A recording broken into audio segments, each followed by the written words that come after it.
Dear learners, welcome you all to e-learning platform. Now we have reached week 3. In the previous week we have learned the summary and analysis from lines 1 to lines 1904 of Beowulf. In this we will discuss about the summary and analysis of the rest of the lines in the epic story Beowulf from lines 1905 to 3182. Me, Faisal Ahmed, with you throughout these lectures. Let's begin.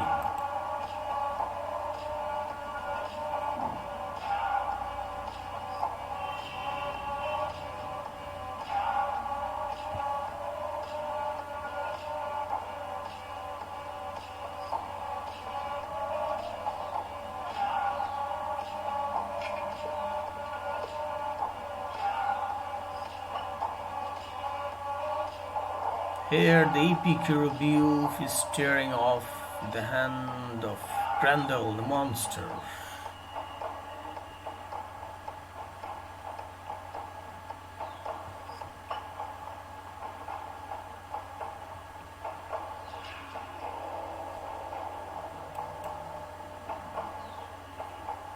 Lines 1905 to 2199. The Homecoming. In previous week we discussed about the introduction, the rising action and the climax. And in this week we will describe about the falling action and conclusion of Beowulf. But before the falling action we will also have some incidents or actions in this epic poem, Beowulf. Beowulf and his men sail home and arrive at the stronghold of King Hygelac of the Geats. His queen Hyde is introduced, and by way of demonstrating her goodness, the poet tells a tale of an evil queen named Morthride. Beowulf is welcomed and shares his adventures. He also tells of the Dane's story with the Heathwords and describes his sense of foreboding toward a marriage that, while intended to put an end to the feud, will likely end badly. Beowulf continues to tell about the battle with Grendel's mother, then presents the treasures he earned to Hygelac and gives Queen Hyde the priceless stork, a necklace given to him by Wilteo, the Queen of Danes. Hygelac then presents Beowulf with a great sword and many tracts of land. Analysis. When Beowulf is welcomed home, his arrival affords him the opportunity to bring news about the Danes and other events. He downplays his accomplishments a bit. Beowulf does express his loyalty to Hrothgar, but also makes sure to express his loyalty to his homeland. Beowulf's speech could give the impression that Hrothgar may have actually proposed that Beowulf become his heir. Beowulf is true to the heroic code and gives all of his treasures to his king and his men, because to not do so would have been a sign of disloyalty. Lines 2200 to 2509. Beowulf's ascension to king. Beowulf became the king. Summary. The poet moves forward rapidly in his section and describes Hygelac's demise in conflict against the Schelfings. Hygelac and Beowulf went to take on a Germanic tribe called the Franks.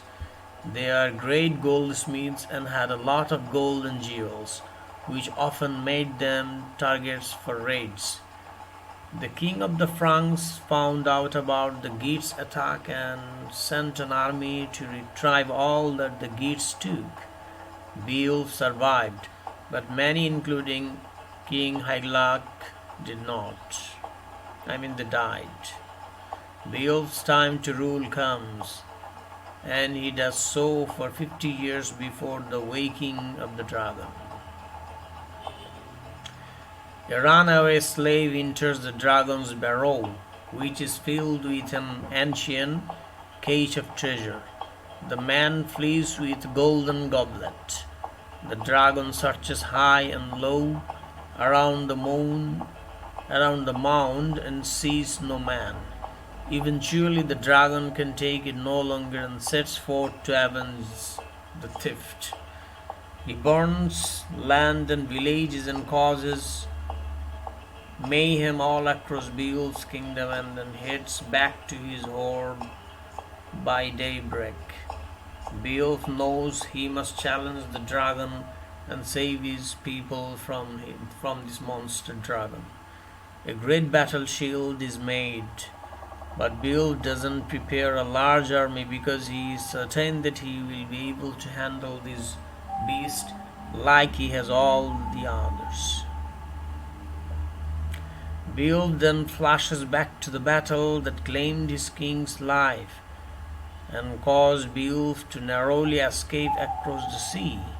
Beowulf goes on to explain that when he managed to make it back home, Hygelac's queen had wanted him to be king, but Beowulf would not agree to be named ruler over Hygelac's son, Heardred. Eventually, King Heardred is accused of being a part of a Swedish feud and is killed, leaving Beowulf to ascend the throne and become the king.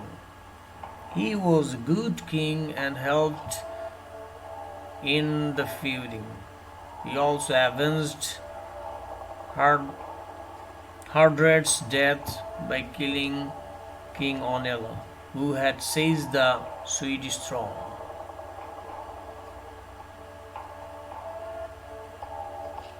Analysis. The tale about Hygelac's demise foreshadows the events that will transpire as Beowulf faces the dragon. It is a battle with a great deal of risk and very little reward, especially when the outcome leads to death. The story of Beowulf's rise to power again serves to prove his loyalty. Beowulf rejects Queen Hyde's idea and instead backs Heardred as king.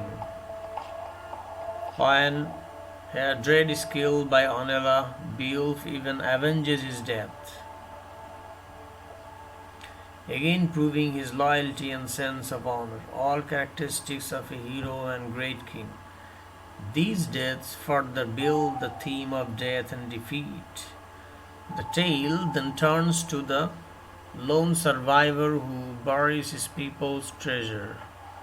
He is saddened that no one will use the items and reminds the audience that fighting and war have brought an end to his people. The biggest mistake the lone man makes is that he builds a great burial chamber with all the gold and treasure, but forgets to shut the door. A treasure-seeking dragon makes quick work of finding the ancient treasure. The dragon's symbolism of greed is highlighted, as the beast, discovering that a single goblet is missing amid the countless stacks of riches, becomes enraged and compensates in his revenge by destroying entire villages, including Beowulf's hall, fired up by the heroic court. Beowulf is at first quite confident in his own strength, even though he is 75 years old. Some foreshadowing of his present frailty is shown. Instead of electing to fight the creature barehanded, as he had done with Grendel, he calls for a metal shield to be made. However, he then gathers only 11 men to go with him. When Beowulf and his men get to the cliff top, Beowulf's confidence wavers as he appears to sense his own demise. He talks about Higlac's tragic rise to the throne and then tells a haunting tale of a father watching helplessly while his son is hanged in the gallows. This adds to the mournful tone of this section of the poem. Beowulf remembers Hrothgar's wisdom in telling him that a reversal of fate isn't impossible, and Beowulf questions what he might have done to offend God and fate. Lines 2510 to 2891. Beowulf's final battle. Summary. Beowulf again tells of his victories and sings the praises of the warriors that he has taken with him. He tells the man to let him have this one last fight. Beowulf bravely enters the barrow and calls out to the dragon. The dragon shoots flames and runs to the entrance of the barrow. When the dragon exits the barrow, Beowulf tries his sword on the creature, but with little success. All but one of Beowulf's hand-picked warriors flee at the sight of the dragon. Though burned and tired, Beowulf continues to battle the beast. Wiglaf, in his first battle next to his king, gets by the flames to join Beowulf behind his shield. Wiglaf uses his ancestral sword to injure the dragon. It is Beowulf who, inspired by Wiglaf's reminder of Beowulf's fame and deeds, delivers the final blow with a knife in the dragon's abdomen, but not before the dragon fatally bites Beowulf's neck with his sharp fangs. Beowulf lies dying while Wiglaf brings him water, and after Beowulf's request enters the barrow and retrieves some of the treasure for Beowulf to behold. Beowulf is pleased he is able to leave a treasure for his people and gives Wiglaf his battle gear while saying his final goodbye. Wiglaf is overcome with grief and lectures the soldiers who abandoned their king. He also predicts that once the news of their retreat and weakness reaches others, the enemy will attack. Analysis. Previously, Beowulf seemed confident in his abilities to slay the dragon, but he has a change of heart. He is no less courageous, but he seems like much more of a realist, or perhaps has a supernatural foreboding. Again, Beowulf recounts his grand deeds to reassure himself that his life has been one of courage and honor. Although death and defeat may be near, the speech motivates him for battle, and he tells his warriors to let him face the dragon alone. Wiglaf's refusal to abandon Beowulf shows his loyalty in much the same way he described Beowulf's loyalty to Hrothgar. Beowulf's gift of his armor to Wiglaf is a significant act. Handing down armor was very meaningful, as shown throughout Beowulf, which leads one to believe that Beowulf would entrust Wiglaf with the crown. However, because he has not made this a formal appointment, it is unlikely that Wiglaf will be made king. Beowulf succeeds in death much like he did in life. He builds his reputation as a loyal and brave hero and dies in much the same way. He is even pleased at the end that he could leave his people with a treasure. Lines 2892 to 3182. Beowulf's funeral or burial ceremony of Beowulf. Summary. A messenger is told to report all that has happened and informs the people that Beowulf is indeed dead. The messenger goes on to tell of the wars he foresees with the Franks and the Frisians, who had been kind only because of a bond with Beowulf. He also speaks of the Swedes avenging the killing of King Ongentheow at Ravenswood. The messenger retells the story of Ravenswood. Ongentheow had cornered a Geatish force. Hygelac came to the rescue and forced Ongentheow to withdraw and fight for his life. He was eventually killed by Eofor of the Geats. The Geats won the battle, and the messenger predicts that the king Ongentheow's people will seek revenge now that Beowulf is dead. The men go to the cliff and find the bodies of Beowulf and the dragon. Wiglaf tells of Beowulf's courageous fight, but he also questions his lord's decision. Then Wiglaf gives orders to build a funeral pyre. Afterward, Wiglaf takes 7 Thanes into the hoard to remove the treasure and bury it in a tall memorial in Beowulf's honor. He ponders Beowulf's fate. The poet recounts the grief of the people as a woman sings of sadness and doom at Beowulf's funeral. Analysis. Wiglaf is very comfortable leading, but even he is dismayed by what Beowulf's death might mean for the Geats. He sends a messenger to tell the people of Beowulf's death, and the messenger predicts the chaos that will ensue because Beowulf is dead and has left no heir. Equally morbid, he ends his message with creatures taking the bodies of Geats who will be killed because of the upheaval in their kingdom. The forebodings further the impression that Beowulf was a mighty king who made friends with the right people and was so powerful that no enemy should dare attack. Beowulf's men lament as they look upon his body and build a grand pyre covered with battle armor and helmets. They reflect on his kindness and gentleness as king. Beowulf's death and the death of the dragon further enforce the theme of death and defeat. There is a lot of talk about the gold, and the conclusion is that the treasure should be burned with Beowulf because it bears the burden of killing their king. In the end, Beowulf sought fame, but it was from a place of loyalty, honor, and responsibility.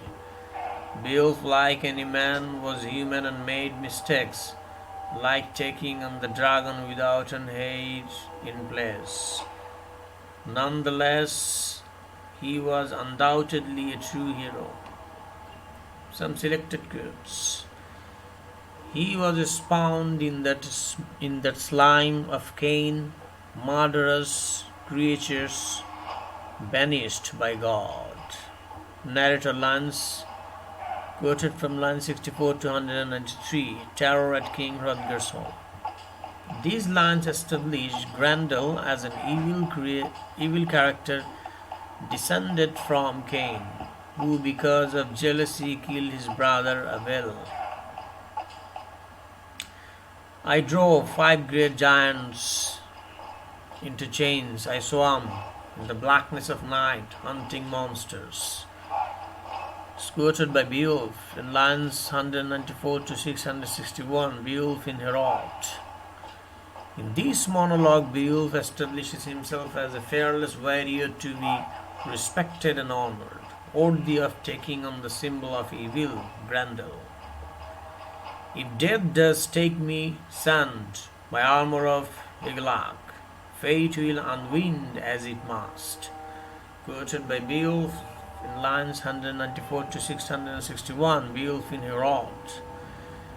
Before fighting Grendel, Beowulf acknowledges fate's master plan in the battle between good and evil. He also honors generosity overgreed by ordering his wealth sent back to his uncle.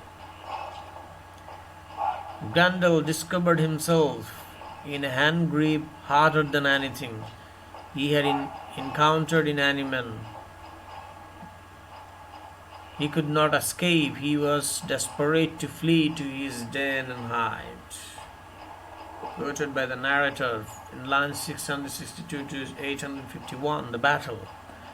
This establishes Beowulf's strength, as noted several times in the poem.